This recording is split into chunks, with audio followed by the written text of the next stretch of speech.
नमस्कार दोस्तों, गार्गी क्लासेस पर आपका स्वागत है। डेट आज के 28 अगस्त 2021 और देख लेते हैं इंडियन एक्सप्रेस के इंपॉर्टेंट न्यूज़ और एक्सप्लेन पेज से इंपॉर्टेंट आर्टिकल्स जो अभी हम देखने वाले हैं इस वीडियो में। वीडियो को स्टार्ट करने से पहले कुछ कमेंट्स का मैं आंसर देना चाहूँगा, जिसमें ये बात रिक्वेस्ट की जा रही है बार बार कि सर एडिटोरियल वाला वीडियो शाम को कर दो या फिर इस वीडियो को शाम वाले वीडियो को आप दोपहर में स्टार्ट कर दो। देखो, ये चीज़ मैं पहले भी बता चुका हूँ, एडिटोरियल का वीडियो है वो सुबह 8 बजे ही आएगा, उसमें कोई टाइम चेंजेस नहीं होंगे। दूसरी चीज़, इस वीडियो की टाइमिंग शाम 8 बजे ही रहेगी, क्योंकि मैं ऑफलाइन क्लासेस भी लेता हूं तो उसमें मेरा टाइम बहुत ज़्यादा कंज्यूम होता है। ओके, तो ऐसे में जो अभी शेड्यूल चल रहा है उसमें कोई चेंजेस देखो नियर टाइम में तो मतलब जो कमिंग टाइम है उसमें तो कोई पॉसिबिलिटीज़ मुझे दिख नहीं रही है। आपको थोड़ा सा बेयर करना पड़ेगा, बस थोड़े से सपोर्ट की ज़रूरत है, राइट। बाकी आप एक चीज़ कर सकते हो, वो ये कि मान लो आप नए हो व्यूअर, तो उस केस में ये हो सकता है कि आप एक दिन का डिले करके वीडियोस देखना शुरू कर दो। जैसे आज के दोनों वीडियोस है ना, वो आप कल देखो, ठीक है। कल का मतलब 28 तारीख का कंटेंट आप 29 को अगर देख लोगे ना, तो उसमें फ़ायदा क्या होगा, दोनों वीडियोस को आप एक स्ट्रेच में देख पाओगे, राइट। तो एक दिन का डिले करके अगर आप कर लेते हो तो आपके लिए कन्वीनियंट हो पाएगा और मेरे लिए भी प्रॉब्लम नहीं होगी, ठीक है। बाकी देखो, ये शेड्यूल बड़ी मुश्किलों से सेट होता है और पूरे दिन ऑक्यूपाइड रहता हूँ, बीच में कोई 1 या 2 घंटे का ब्रेक मिलता है सुबह 4:30 बजे से लेकर के शाम को लगभग जब तक आपका वीडियो ये पब्लिक होता है 8 से 8:30 के बीच में, तब तक फुल्ली ऑक्यूपाइड हूँ, ठीक है। और भी बहुत सारे काम करने होते हैं, राजस्थान का कंटेंट भी मैं ऑलरेडी देता रहता हूँ, तो थोड़ा सा आप मैनेज करो प्लीज़, ये रिक्वेस्ट है मेरी आपसे, ठीक है। तो चलिए देख लेते हैं इंपॉर्टेंट न्यूज़ कौन कौन सी उनके बारे में। देखो, फर्स्ट न्यूज़ हम देखेंगे यहाँ पर, असम में देखो कल मिलिटेंट्स ने अटैक किया जिसकी वजह से 5 जनों की डेथ हो गई। एक तो ये मुद्दा हम डिटेल में डिस्कस करेंगे, ठीक है। दूसरी न्यूज़ हम देखेंगे, फेशियल रिकॉग्निशन धीरे धीरे अब यूज़ करना बहुत ज़्यादा हो चुका है, पर अभी तक भी हमारे यहाँ पर डेटा प्रोटेक्शन लॉ नहीं है, तो ये कंसर्निंग बात है। जानेंगे पूरे मुद्दे को। इसके आगे एक्सप्लेन पेज से 2 आर्टिकल्स है, वो डिटेल में देखेंगे। एक तो ये हायर एजुकेशन सिस्टम में क्या चेंजेस लाए जा रहे हैं, दूसरा जो बोइंग 737 मैक्स है वो फिर से यूज़ होना शुरू हो गया है, रोका क्यों गया था, रीस्टार्ट कैसे हुआ, जानेंगे। इसके आगे इकोनॉमी पेज पे मिनिस्ट्री ऑफ कॉर्पोरेट अफेयर्स के द्वारा जो कॉर्पोरेट सोशल रिस्पॉन्सिबिलिटी है उसके लिए जो क्लैरिफिकेशन दिया है, जो कल हम देख चुके थे, उसी चीज़ में थोड़ा सा एडिशनल इश्यूज़ को हम जानेंगे। दूसरा, शक्तिकांत दास जी जो कि आरबीआई के गवर्नर हैं, उनके द्वारा स्टेटमेंट ये दिया गया है कि जब तक इकोनॉमिक एक्टिविटीज़ अपनी ड्यूरेबिलिटी नहीं शो करेगी तब तक हम पॉलिसी में चेंजेस नहीं करेंगे। जैसा कि आपको पता है कि अभी आरबीआई अकोमोडेटिव स्टांस को कंटिन्यू कर रहा है, जिसमें कि पॉलिसी रेट, जिसमें कि repo rate, reverse repo rate, इनको 4% तक अभी तक किया हुआ है। इससे ज़्यादा राइज करने के लिए डिमांड तो बहुत हो रही है, क्योंकि बोला इन्फ्लेशन प्रेशर लगातार बढ़ता चला जा रहा है। पर आरबीआई क्या कह रहा है, आरबीआई के गवर्नर, कि जब तक हमें ड्यूरेबिलिटी इकोनॉमिक एक्टिविटीज़ में नहीं दिखेगी तब तक हम इन पॉलिसी रेट्स को हाइक नहीं करेंगे, ठीक है। सेम चीज़ देखो, ये इधर आप देख सकते हो, Powell, US federal chair Jerome Powell, उन्होंने भी यही कहा कि इन्फ्लेशन को फील कर रहा हूँ मैं, पर फिर भी हम कोई भी इंटरेस्ट रेट्स में हाइक नहीं करेंगे। इन्फ्लेशन का हल्का फुल्का ये ट्रांजिटरी इफेक्ट अगर आता है तो उससे हमें डरने की ज़रूरत नहीं है। यहाँ पर इंडिया और ऑस्ट्रेलिया दोनों अर्ली हार्वेस्ट डील की तरफ बढ़ रहे हैं। कोशिश ये है कि दिसंबर तक साइन हो जाए। ये अर्ली हार्वेस्ट डील होती है, ये ट्रेड डील हो गई, जिसके बाद में नेक्स्ट स्टेप जो होती है वो होती है free trade agreement, comprehensive free trade agreement. उसके लिए देखो इंडिया और ऑस्ट्रेलिया आगे बढ़ रहे हैं, ये बताया जा रहा है, राइट। इसके अलावा कुछ और इंपॉर्टेंट इन्फॉर्मेशन होगी, उनको डिटेल में देख लेंगे। बाकी जो मेन चीज़ें हैं वो यही हैं, देखते हैं केक को। फर्स्ट न्यूज़ है कि असम में देखो एक मिलिटेंट अटैक के चलते 5 लोगों की डेथ हो गई। अब ये मिलिटेंट ग्रुप कौन सा है, सबसे पहले तो ये देखो, इसका नाम है दिमासा नेशनल लिबरेशन आर्मी। ये देखो 2019 में ही आया है एग्जिस्टेंस में। हाँ, ये मुद्दा जो है ना, जो दिमासा यहाँ पे ये जो ग्रुप है दिमासा नेशनल लिबरेशन आर्मी अपना उठा रही है, उस मुद्दे को लेकर के डिमांड बहुत सालों से आ रही है। और मेनली कौन से डिस्ट्रिक्ट में लोकेटेड है ये, असम में है, दीमा हसाओ डिस्ट्रिक्ट असम में। वहाँ पर क्या होता है, एक ट्रक के जत्थे को रोका जाता है और उस पर पहले फायरिंग की जाती है और उन ट्रकों को फिर आग लगा दी जाती है। तो ये पूरा मुद्दा है, ये कहाँ पर लोकेटेड है, ये जो डिमांड है, ये DNLA जो है ना, ये 2019 में स्टैब्लिश हुआ था और इसका मेन एम है कि एक सॉवरन इंडिपेंडेंट नेशन बनाया जाए, जिसमें मेनली कौन सी ट्राइब होगी, दिमासा काचरी, ठीक है, कचारी, इसको आप लिख लो कि Dimasa Kachari tribe recently news में थी तो असम में हो गई, राइट। तो ये मिलकर के अपना खुद का एक सॉवरन इंडिपेंडेंट नेशन बनाना चाहते हैं। ये देखो, शुरुआत से ही अब तक असम में जो ब्रह्मपुत्रा वैली वाला रीजन है वहाँ पर रहते हैं, ठीक है। दिमासास जो हैं वो अभी दिमा हसाओ, कार्बी एंगलोंग, छाछर और नागांव डिस्ट्रिक्ट, ये सेंट्रल या सदर्न असम में लोकेटेड है, और साथ में कुछ नागालैंड के पार्ट्स में भी रहते हैं। ये डीएनएलए है ना, इसको देखो सपोर्ट किया जा रहा है, नागालैंड का एक सेपरेटिस्ट ग्रुप है, ठीक है, उसके द्वारा NSCN-IM उसके द्वारा सपोर्ट किया जाता है इस डीएनएलए को। और डिटेल लेते हैं आगे नेक्स्ट पेज पे। इसके अलावा आगे ये बताया जा रहा है, बाकी तो ये बहुत ग्राउंड जीरो रियलिटी है, कितने लोग मर गए, क्या सिनेरियो था, वो सारी चीज़ें।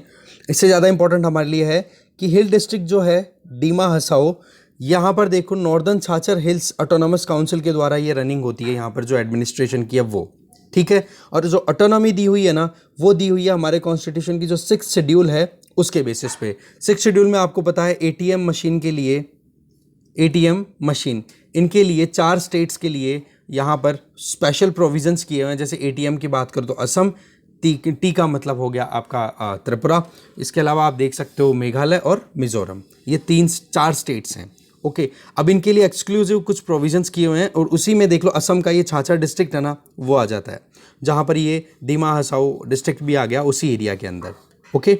देखो इंसर्जेंसी के लिए ये हॉटबेड रहा हुआ है 1990 से लेके 2000s तक।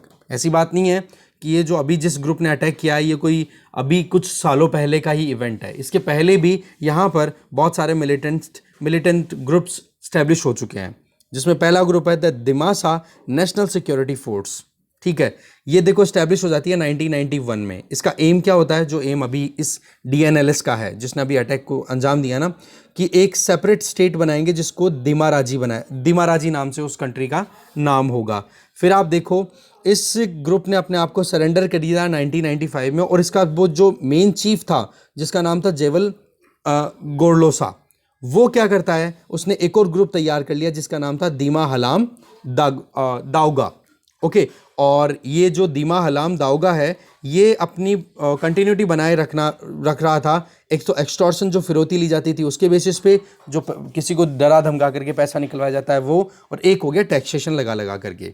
अब आप देखो ये दीमा हलाम दाऊगा है ना, इसको देखो सपोर्ट किया जा रहा है NSCN-IM, जो कि नागालैंड का एक मिलिटेंट ग्रुप है जो कि ग्रेटर नागालैंड की डिमांड करता रहता है। फिर आप देखो कि डीमा हलाम डागो है, ये देखो गवर्नमेंट के साथ में 2003 में बातचीत करना शुरू करता है, और डीमा हलाम दाऊगा जवल वाला जो जवल लीडर था, इसने एक मिशन शुरू किया, आर्म्ड विंग अपनी लॉन्च की जिसका नाम था ब्लैक विडो। उसमें क्या था कि कैसे भी करके सरकार के साथ में नेगोशिएशन में सरकार को दबाया जाए। पर देखो फिर बाद में सीज फायर एग्रीमेंट होता है 2012 में, और ये जो ग्रुप है जिसका नाम है दीमा हलाम दाऊगा, ये एक बार रोक देता है। फिर आप देखो एक नया अनाउंसमेंट होता है जिसका नाम है नाइसोदाओ 2019 में, ठीक है, जिसका नाम है नाइसोदाओ दिमासा, एक चेयरमैन के तौर पे, और स्टैब्लिश हो जाता है DNLA। इस ग्रुप ने अभी ये अंजाम दिया है जो अटैक हमने अभी देखा। तो देखो मुद्दा ये है कि नॉर्थ ईस्ट में देखो कितनी ज़्यादा इंसर्जेंसी अभी देखने को मिल रही है, अभी इंसिडेंट बैक टू बैक देखने को मिल रही है। वैसे तो असम पुलिस और असम राइफल्स जो कि एक पैरामिलिट्री ट्रूप है, फोर्स है, ट्रूप तो क्या, ट्रूप तो एक छोटा ग्रुप होता है, पैरामिलिट्री फोर्स है असम राइफल्स, और असम पुलिस स्टेट पुलिस है ही, ये मिलकर के कैसे भी रोकने की कोशिश कर रहे हैं।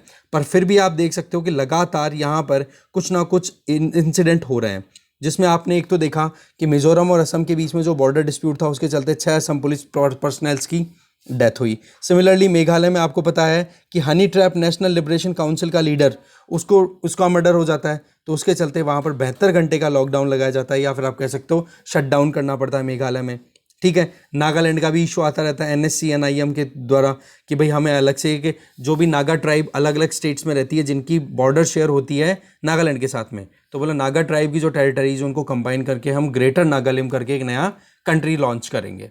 तो ये सारा मुद्दा है, कुछ चीज़ें थी वो हमें जाननी थी। आगे चलते हैं। अगली न्यूज़ है फेशियल रिकॉग्निशन धीरे धीरे बढ़ता चला जा रहा है। कंसर्न इस बात पर है क्योंकि हमारे यहाँ पर अभी भी डेटा प्रोटेक्शन लॉ अवेलेबल नहीं है, ठीक है।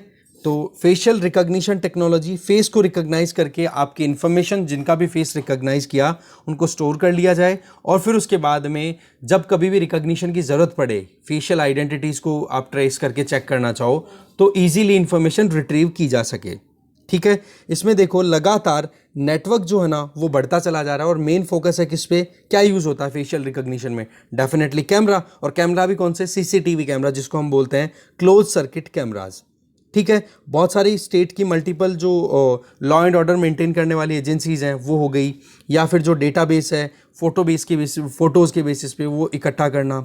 मिनिस्ट्री ऑफ होम अफेयर्स के अंडर में जो नेशनल क्राइम रिकॉर्ड ब्यूरो है, या फिर वेरियस पुलिस फोर्सेज हैं, या एयरपोर्ट अथॉरिटी ऑफ इंडिया के द्वारा एयरपोर्ट्स पे, या इंडियन रेलवेज़ के द्वारा, या पब्लिक सेक्टर यूटिलिटीज़ में कहीं पर भी बहुत सारी गैदरिंग हो रही है ना, तो वहाँ पर चेहरों को रिकॉग्नाइज करना, फेस रिकॉग्नाइज करने के लिए फेस रिकॉग्निशन टेक्नोलॉजी का यूज़ लगातार किया जा रहा है।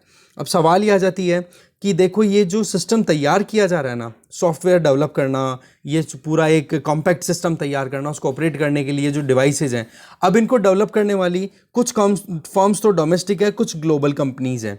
पर समस्या क्या है कि आप यूज़ तो कर लो, पर प्रॉब्लम ये आ जाती है कि यहाँ पर जो डेटा है आप इकट्ठा कर रहे हो, उसके लिए क्या आपने जो जिस इंडिविजुअल का डेटा यूज़ कर रहे हो उसकी कंसेंट ली, क्या उसकी कह सकते हैं ना सहमति ली। तो एक तो ये, दूसरा उस डेटा का आप कहाँ कहाँ यूज़ करोगे उसके ऊपर उस यूज़र को भी नहीं पता होगा, तो फिर तो देखो राइट टू प्राइवेसी का वायलेशन साफ साफ होगा कि नहीं। तो एक रिपोर्ट निकल के आई है। अच्छा, फेशियल रिकॉग्निशन जो टेक्नोलॉजीज़ का यूज़ कहाँ कहाँ किया जा सकता है, जैसे कि क्रिमिनल्स का प्रॉपर आइडेंटिफिकेशन हो, लॉ एनफोर्समेंट में रेलवे स्टेशन पे यूज़ किया जा सकता है, पैसेंजर्स को जब चेक इन करवाना हो एयरपोर्ट पे वहाँ पे, या फिर जब कोई भी कंपनी में या कोई भी कॉलेज इंस्टीट्यूशन में कोई अटेंडेंस देनी हो तो बायोमेट्रिक की बजाय फेशियल रिकॉग्निशन से हो जाए, या फिर स्टूडेंट्स जो हैं वो अगर स्कूल या कॉलेज में जा रहे हैं तो उनका ऑथेंटिकेशन वहाँ पर हो जाए, मतलब अटेंडेंस हो जाए। तो वैसे तो ये जो फेशियल रिकॉग्निशन टेक्नोलॉजी सिस्टम है ये बहुत अलग अलग एरियाज़ में चल रहे हैं अभी, और मेनली अगर देखो तो कोलकाता, वाराणसी, पुणे, विजयवाड़ा, बेंगलुरु, ये कुछ सेंटर्स है जहाँ पर लगातार इनको यूज़ किया जा रहा है। पर पॉइंट जो आता है वो देखो बार बार प्राइवेसी का ही आता है, क्योंकि हमारे यहाँ पर डेटा प्रोटेक्शन लॉ अभी अवेलेबल नहीं है। फिर आ गए हम एक्सप्लेन पेज पे। सवाल यह है कि अभी नया क्या किया जा रहा है हायर एजुकेशन सिस्टम में। देखो जब से हमने नेशनल एजुकेशन पॉलिसी लॉन्च की है पिछले साल 2020 में, तब से लेकर अभी तक फर्स्ट टाइम ये कदम उठाया गया है दिल्ली यूनिवर्सिटी के द्वारा कि जो अभी अंडर ग्रेजुएट कोर्सेज होते हैं उनको 3 साल से एक्सटेंड करके अब 4 साल का कर दिया जाना। इसमें 3 साल को स्क्रैप तो नहीं किया गया, पर हाँ 1 साल का एडिशन और कर दिया, जिसमें अगर कोई इंडिविजुअल रिसर्च करना चाहे तो रिगरस रिसर्च भी कर सकता है। ओके, बाकी 3 साल के कोर्स पे मतलब इसमें क्या है, मल्टीपल एग्जिट और मल्टीपल एंट्री प्रोविज़न किए हुए हैं। तो मल्टीपल एग्जिट में तो क्या फ़ायदा होगा कि मान लो कोई बंदा 1 साल का कोर्स करके अपने एजुकेशन को छोड़ना चाहता है तो उसको देखो सर्टिफिकेट मिल जाएगा कि 1 साल का कोर्स आपने किया है। अगर 2 साल का कोर्स करके कोई छोड़ता है उस कोर्स को, कोई भी ग्रेजुएशन कोर्स में या किसी भी एंट्री कहीं पर भी लेता है तो उसको फिर डिप्लोमा का सर्टिफिकेट मिल जाएगा। और 3 साल का अगर ले लेता है तो उसको देखो डिग्री मिल जाएगी, और 4 साल का कोर्स अगर कंप्लीट करता है तो डिग्री के साथ में रिसर्च सर्टिफिकेट भी मिल जाएगा कि हाँ जी इन्होंने रिसर्च की है, थीसिस लिखी है। तो ओवरऑल क्या है, दिल्ली यूनिवर्सिटी ने ये फर्स्ट बार अपनी तरफ से अनाउंस कर दिया है कि 4 साल का undergraduate programme, UG programme, graduation programme वो स्टार्ट कर दिया गया है अगले साल से। देखो टीचर्स ने तो अपोज किया है, पर नेशनल एजुकेशन पॉलिसी जो आई 2020 में, इसमें ये चीज़ बार बार लिखी हुई थी और उसी स्पिरिट को अभी एक एक्सपीरियंस के तौर पे अप्लाई करने की शुरुआत हो गई है। मल्टी डिसिप्लिनरी अप्रोच, इसका मतलब क्या हो गया, आपको पता है कि कोई भी टेक्निकल एजुकेशन लेने के लिए अगर जाए तो उसको बीटेक या फिर आप देखते हो आजकल तो बंद हो गया, नहीं पहले बीई हुआ करता था, अब क्या होगा, या फिर आप ह्यूमैनिटीज़ में जाना चाहते हो तो बीए हुआ करता था, बैचलर ऑफ आर्ट्स। अब यहाँ पर जो बंदा टेक्नोलॉजी से रिलेटेड एजुकेशन लेने जा रहा था तो उसका आर्ट से कोई लिंक नहीं था, और था भी तो लेबोरेटरीज लैब्स के अंदर ह्यूमैनिटीज ऐसे करके डाल दिया जाता था, 1-2 मतलब यूँ मान लो कुछ वेटेज दे करके। जबकि बीए अगर किसी ने किया तो उसको टेक्निकल या साइंस नॉलेज इतना ज़्यादा होता नहीं है।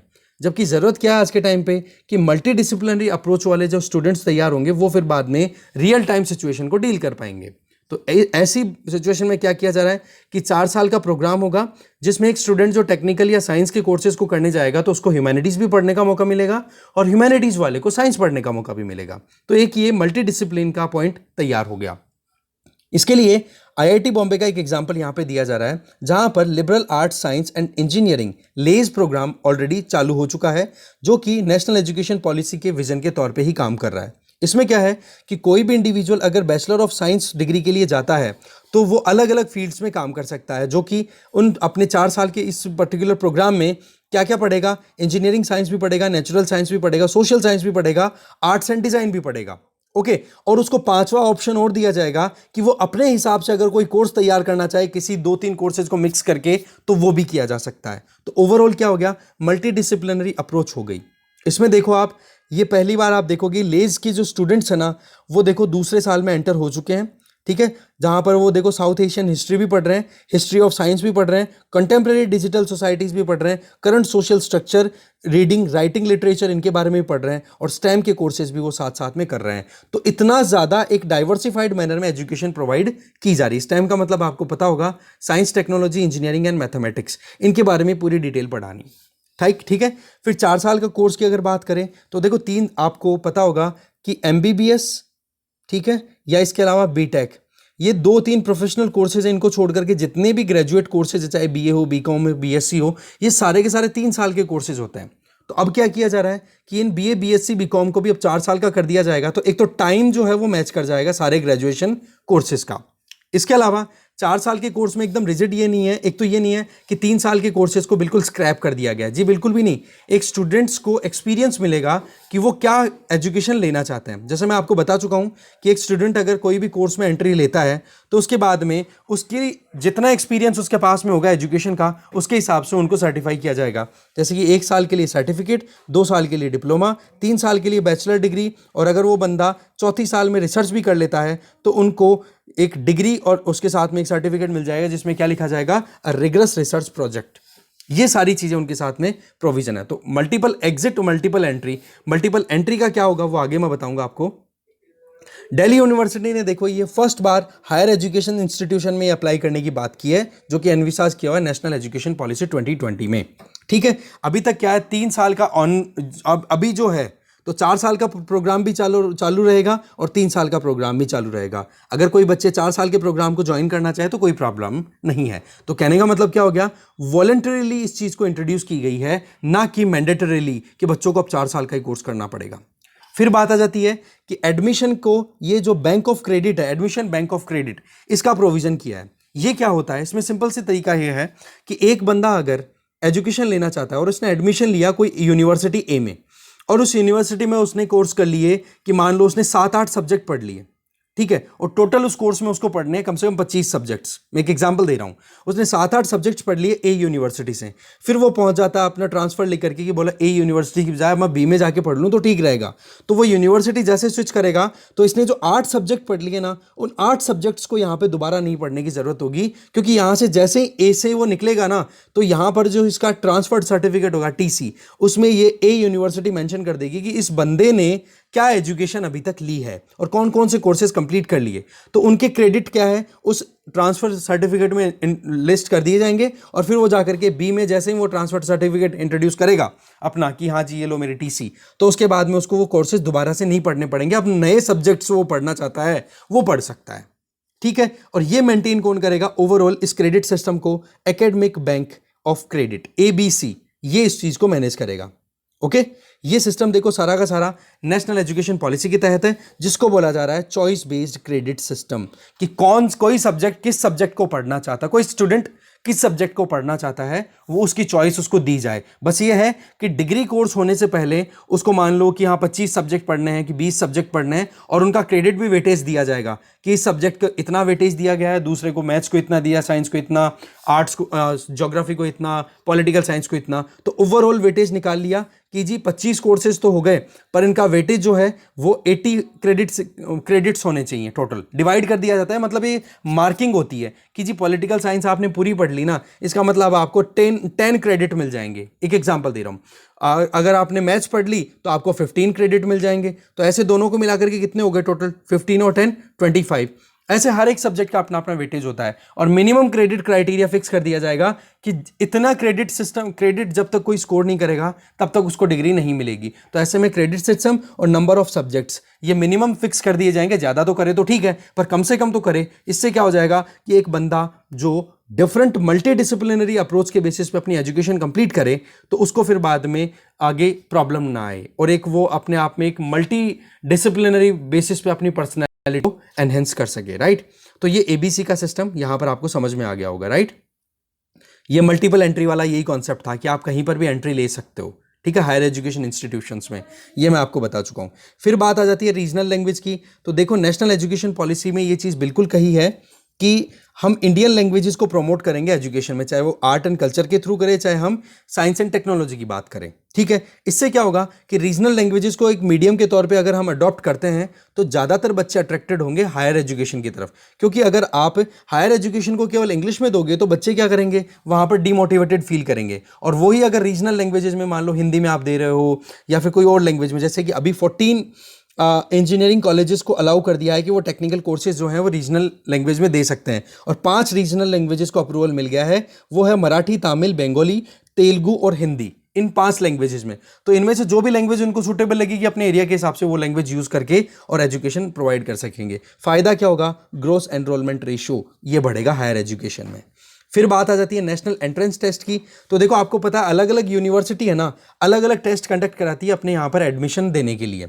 तो अब क्या होगा कि नेशनल टेस्टिंग एजेंसी है ना, कंबाइन एक टेस्ट कंडक्ट करवा देगी सारे सब्जेक्ट्स के लिए, और उसमें जैसे जैसे स्कोर आएंगे उसकी स्कोर को यूज करके अलग अलग यूनिवर्सिटीज अपने यहाँ पर एंट्रेंस के लिए कट ऑफ फिक्स कर देगी, और उसके बेसिस पे आराम से एडमिशन हो पाएगा। इसका बेस्ट एग्जाम्पल क्या है, जैसे कि नीट एग्जाम होता है ना एमबीबीएस के एडमिशन के लिए, एग्जैक्टली बोलो वही फॉर्मेट अब यहाँ पर अप्लाई करने की भी बात चल रही है, ठीक है।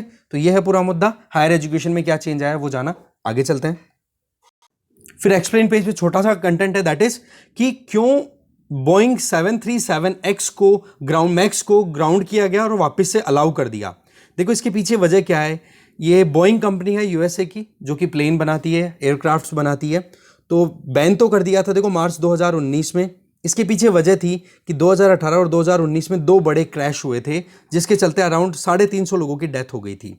एक तो हुआ था कि जैसे ही बोइंग 373 मैक्स का एक मॉडल, ठीक है, वो टेक ऑफ कर रहा था जकार्ता से, और वो जावा सी में जाकर के थोड़े मतलब टेक ऑफ करते ही जाकर के और पानी में गिर गया, और वहाँ पर डेथ हो गई थी बहुत लोगों की। और दूसरा क्रैश हुआ था कहाँ पर, इथियोपिया में। तो ऐसे में दोनों क्रैशेस में 346 लोगों की डेथ हो गई थी, ठीक है। तो यूनाइटेड स्टेट्स ने या फिर साउथ वेस्ट में एयर कनाडा ने, इन सब लोगों ने, या हमारे इंडिया की बात करें तो स्पाइस जेट के पास में ये बोइंग 737 मैक्स प्लेन्स थे, इनको एक बार बैन कर दिया कि हम इनकी ऑपरेशंस अब नहीं कंडक्ट करेंगे। हुआ क्या था वो देखो, इसमें सिंपल सा है। यहाँ पर एक देखो, ये एक सेगमेंट है जो यूज होता है, जिसका नाम है मैन्योरिंग कैरेक्टरिस्टिक्स ऑगमेंटेशन सिस्टम। तो जब ये प्लेन जब कभी भी टेक ऑफ करता है ना, जैसे आपके सामने ये प्लेन का इमेज है, तो यहाँ पर ये फ्रंट में होता है ये, ठीक है। अब ये सिस्टम, अब जब कभी भी प्लेन अगर टेक ऑफ करता है और मान लो प्लेन एकदम वर्टिकल हो गया, तो उस केस में अगर प्लेन वर्टिकल हो गया ना, तो फिर बाद में प्लेन को पावर पुश नहीं मिल पाएगा और वो फ्लाइट को लूज कर देगा और एक पत्थर की तरह नीचे आकर के गिर जाएगा। जैसे एक नॉर्मल पत्थर को आप हवा में फेंकते हो ना, वो बिल्कुल ऐसे कैसे आ जाए। तो यहां पर क्या होता है, ये सिस्टम जो होता है ना, जिसको हम बोल रहे हैं यहां पर, आप देख लो फिर से, MCAS, ये क्या करता है कि ये यहाँ पर जैसे टेक ऑफ करता है तो सेंस करता है कि एलिवेशन कितना ले लिया और प्लेन की ट्रेजेक्ट्री अभी क्या चल रही है, एग्जैक्टली प्लेन क्या वर्टिकल ज़्यादा हो गया है अभी हॉरिजॉन्टल है। अगर वर्टिकल ज़्यादा होता है ना, तो नोज पे ये वेट क्रिएट करता है, वजन क्रिएट करता है, जिससे कि अगर कोई प्लेन वर्टिकल डायरेक्शन में जाता हुआ दिखाई दे तो उसको वो नीचे की तरफ धक्का दे दे। तो इससे क्या होगा, प्लेन एकदम हॉरिजॉन्टल पोजीशन में आने की कोशिश करेगा, एग्जैक्टली हॉरिजॉन्टल तो नहीं पर बिल्कुल वर्टिकल भी ना हो पाए, नहीं तो वर्टिकल हो जाएगा तो क्या पत्थर की तरह बिल्कुल आके नीचे गिर जाता है, ऐसे कैसे लैंड कर जाता है कि टेक ऑफ किया आके नीचे गिर गया, तो ऐसे में डैमेज हो जाता है, बहुत लोगों की डेथ हो जाती है। तो ये सिस्टम क्या है, इस बोइंग 737 मैक्स में सही से काम नहीं कर रहा था, और उसी वजह से क्या हुआ कि इथियोपिया में भी जब टेक ऑफ किया इस मॉडल के एक प्लेन ने, और जकार्ता से भी जब टेक ऑफ किया इस मॉडल के प्लेन ने, तो वो क्रैश कर गया, क्योंकि ये जो सिस्टम था ना MCAS, ये ढंग से काम नहीं कर पाया। फिर देखो इन्वेस्टिगेशन हुई, पता पड़ा कि भाई ये जो 737 मैक्स है बोइंग का जो मॉडल है, ये एयरक्राफ्ट फेल हो रहा है, तो सारे कंट्रीज ने एक बार बैन कर दिया, बोले इसको यूज़ नहीं करेंगे। हमारे यहाँ पर स्पाइस जेट यूज़ कर रहा था। फिर बाद में पता, मतलब जो मेन तय थी, प्रॉब्लम की जड़ थी, वो पता की, और उसको सॉर्ट आउट करने के बाद में फिर इसके ऑपरेशंस रीस्टार्ट होते हैं। रीस्टार्ट होने के बाद में यूएसए का जो फेडरल एविएशन एडमिनिस्ट्रेशन है, सबसे पहले उन्होंने बैन को लिफ्ट किया, फिर उसके बाद में एप्लीकेशन शुरू हुई फिर आप देखो Japan, Europe, UK, Canada, Brazil, UAE, Australia, इन्होंने इस एयरक्राफ्ट को रिटर्न किया, मतलब रीस्टार्ट किया इसके ऑपरेशन को, और इसी को ध्यान में रखते हुए हमारे यहाँ पर भी अलाउ कर दिया गया है। ठीक है, तो ये है पूरा मुद्दा। ये ज़रूर आप देखोगे MCAS, रिसेंटली ये सिस्टम न्यूज़ में था। ये किससे एसोसिएटेड है? तो एयरक्राफ्ट से एसोसिएटेड है। ओके, आगे चलते हैं। फिर देखो नेक्स्ट है, मिनिस्ट्री ऑफ कॉर्पोरेट अफेयर्स ने अपनी तरफ से एक स्टेटमेंट दिया है, वो ये कि जो कॉर्पोरेट सोशल रिस्पॉन्सिबिलिटी है उसमें जितना भी खर्चा किया है कॉर्पोरेट्स ने, उसमें अभी कुछ चेंजेस लाए गए हैं। वो चेंजेस क्या है वो जानते हैं। सबसे पहले तो कॉर्पोरेट सोशल रिस्पॉन्सिबिलिटी क्या है। कॉर्पोरेट आपको पता है प्राइवेट हाउसेज होते हैं, बिजनेस हाउसेज, और सोशल मतलब समाज को लेकर के उनकी क्या जिम्मेदारियां बनती हैं वो। तो देखो वो कंपनियां जिनकी नेट वर्थ 500 करोड़ रुपए है, या फिर उनका टर्नओवर 1000 करोड़ रुपए है, या फिर उनकी नेट प्रॉफिट है वो 5 करोड़ रुपए की है एनुअली, इन तीनों कंडीशंस में जो भी एक फुलफिल हो जाए तो वो कंपनी इस CSR की एम्बिट में आ जाएगी। That means corporate social responsibility उनको फुलफिल करनी पड़ेगी। उसमें क्या होगा कि पिछले 3 सालों का जो टोटल उनका एवरेज प्रॉफिट निकल रहा है ना, उसका 2% उनको सोशल सेक्टर में खर्च करना पड़ेगा, जैसे कि एजुकेशन, हेल्थ या कोई और सेगमेंट, जिससे कि सोसाइटी का वेलफेयर आप कर सको। ठीक है, तो मिनिस्ट्री ऑफ कॉर्पोरेट अफेयर ने अभी क्या क्लियर किया है कि जिन लोगों ने भी ये 2% का जो एक्सपेंडिचर मैंडेट किया हुआ है ना, जो कॉर्पोरेट सोशल रिस्पॉन्सिबिलिटी का, इससे ज्यादा जिन लोगों ने खर्चा किया है, और वो भी कब, पर्टिकुलरली हम बात करें फाइनेंशियल ईयर 2021 के बाद की, फाइनेंशियल ईयर 2021 की बात हो गई तो मतलब हो गया 2020-21 या इसके बाद में अगर कोई 2% की जो कॉर्पोरेट सोशल रिस्पॉन्सिबिलिटी इससे ज्यादा खर्चा करता है तो उसको एडजस्ट किया जाएगा आने वाले 3 फाइनेंशियल ईयर में। ठीक है, अब कुछ कॉर्पोरेट्स का ये कहना था कि अगर 2020-21 से पहले के जो फाइनेंशियल ईयर है, जैसे कि 2019-20 का हो गया, 2018-19 का हो गया, अगर उस टाइम पर किसी ने 2% से ज़्यादा कॉर्पोरेट सोशल रिस्पॉन्सिबिलिटी जो है वो अपनी मतलब ज़्यादा खर्चा कर दिया उसमें, तो फिर corporate ministry of corporate affairs ने कह दिया कि आपने अगर 2020-21 फाइनेंशियल ईयर, जिसको हम फाइनेंशियल ईयर 21 बोलते हैं, उसके पहले अगर आपने ऐसा किया है तो आपको कोई फायदा नहीं मिलेगा। आपने जो खर्चा कर दिया वो खर्चा कर ही दिया। तो अभी क्या है, 2020-21 में आपको पता है जो PM केयर्स फंड लॉन्च जो हुआ था, उसमें बहुत सारे कॉर्पोरेट सेक्टर्स ने, कॉर्पोरेट कंपनीज ने बहुत पैसा दिया। तो ऐसे में जो 2% की जो लिमिट थी उसको वो ब्रीच कर गए। तो इस चीज़ की मेन डिमांड थी। तो ये तो देखो कोविड के टाइम पे इन्होंने कॉन्ट्री किया था, तो इस चीज़ को आने वाले टाइम पे एडजस्ट किया जाएगा। जैसे कि 2021-22 में अभी जो फाइनेंशियल ईयर चल रहा है, इसको 2022 का फाइनेंशियल ईयर बोला जाएगा। इसमें जो कॉर्पोरेट सोशल रिस्पॉन्सिबिलिटी है वो 2% ही है उनकी, पर वो ऑलरेडी 2020-21 वाले मतलब फाइनेंशियल ईयर 2021 में खर्च कर चुके हैं ना, एक्स्ट्रा खर्च कर चुके हैं, तो एक्स्ट्रा वाला यहाँ पर ऑफसेट किया जा पाएगा। मतलब मान लो कि एक कंपनी है कोई, हिंदुस्तान जिंक लिमिटेड, ठीक है, या फिर कोई भी ऐसी कंपनी है जिसका बनता है कि हाँ जी वो लगभग 2 से 3 करोड़ रुपए खर्च करने हैं उनको। मैं एग्जांपल दे रहा हूँ, ज़्यादा भी हो सकता है, कम भी हो सकता है। ठीक है, 3 करोड़ रुपए उनको खर्च करने थे 2020-21 में, पर उन्होंने कोविड की महामारी को देखते हुए खर्च कर दिए 5 करोड़ रुपए। तो ऐसे में 2 करोड़ एक्स्ट्रा खर्च कर दिए, तो वो 2 करोड़ रुपए आगे उनको कम खर्च करने पड़ेंगे 2021-22 के फाइनेंशियल ईयर में जो अभी चल रहा है उसमें। तो ये सेट ऑफ कर दिया जाएगा। पर यही खर्चा अगर उन्होंने 2020-21 के फाइनेंशियल ईयर पहले किया है तो फिर मौका नहीं है उनके पास में, ये बताया जा रहा है। ठीक है, आगे चलते हैं। एक छोटा सा डेटा है, हो सकता है इंसॉल्वेंसी एंड बैंक्रप्सी कोड की सक्सेस के बारे में कभी लिखना पड़े आपको। तो देखो अभी तक जुलाई 2021 तक 17,800 केसेस आए, और 17,800 केसेस किससे, उनका अमाउंट देखोगे तो कितना था, 5.5 लाख करोड़ से भी ज़्यादा का। ठीक है, उनको IBC का यूज़ करते हुए डिस्पोज किया गया। दैट मीन्स एकदम सक्सेसफुली उन केसेस को सल्टा दिया गया, और वो भी कहाँ पर, प्री एडमिशन स्टेज पे, कि लिटिगेशन मत करो भाई, एडजस्टमेंट कर लो, कोई बीच का सा रास्ता निकाल लो। ठीक है, तो बिना केसेस को आगे बढ़ाएं 17,800 केसेस को सॉल्व किया जा चुका है IBC का यूज़ करके अभी तक। कब तक, जुलाई 2021 तक। ओके, बाकी तो देखो इतना कुछ इकोनॉमी पेज पे इंपॉर्टेंट नहीं है जिसको हम पूरा डिटेल में जाने। ठीक है, अब एक बार नज़र डाल लेते हैं बाकी चीज़ों पर भी। टोक्यो में पैरा ओलंपिक्स शुरू हो चुके हैं। तो इंडिया की तरफ से देखो ये लेडी हैं जिनका नाम है भवीना पटेल, ये टेबल टेनिस प्लेयर हैं। ओके, तो चांसेस है कि ये एक मेडल तो ज़रूर जीत के आएंगी, ये तो कंफर्म हो गया है इंडिया के लिए। इसके अलावा दूसरी कोई न्यूज़ देखते हैं।